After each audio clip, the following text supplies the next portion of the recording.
ክፉ ኃይል ወይም ክፉ መንፈስ በህይወታችን ውስጥ ካሉ እነዚህ ምልክቶች ልናይ እንችላለን። የመጀመሪያው ተስፋ መቁረጥ ነው።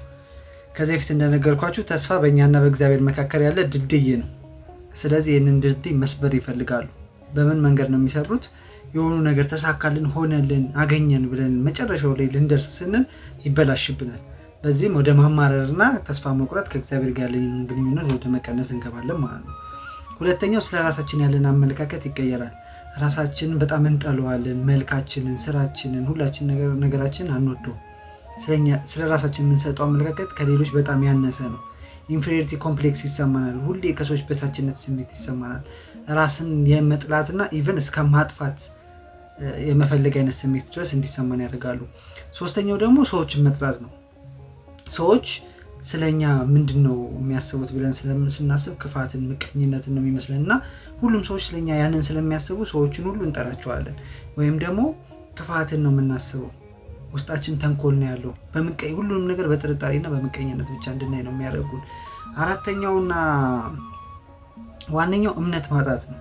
እግዚአብሔር ላይ ጥያቄ እንድንጠይቅ ያደርገናል። እግዚአብሔር አለ ካለ ይህን መልስልኝ፣ ይሄ ጥያቄ ለምን አልተመለሰልኝም? አንተ ስለሌለ ነው እንጂ የሚሉ አይነት የመሳሰሉ ጥያቄዎች ውስጥ እንድንገባና የማይሆን ውዥንብር ውስጥ እንድንገባ ያደርጉናል። አምስተኛውና ብዙ ሰዎች ግን የማያስተውሉት ነገር አላስፈላጊ እውቀት ይሰጠናል። ባይ ዘ ዌይ ሊትል ኖሌጅ ኢዝ ዴንጀረስ ይባላል።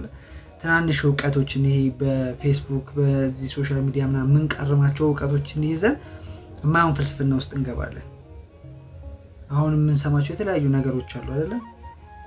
ከኮከብ ቆጠራ ጋር ከመሳሰሉት ጋር የተያያዙ እና አእምሯችን ወደዛ ሺፍት የማድረግ ነገር ከስፒሪቹዋል ወጥተን በስፒሪቹዋል የተሸፈነ በሃይማኖት የተሸፈነ ነገር ግን እኛን ውስጣችንን የሚበርዙ ትምህርቶች ወደ ውስጣችን በደንብ ይገባሉና በደንብ መለየት አለብን። ትክክለኛው ሃይማኖታዊ ትምህርት የትኛው ነው? ትክክለኛ በጎ መንፈስ ስፒሪት ሁለት አይነት ነው፣ ኢቭል እና ጉድ አለ አይደለ?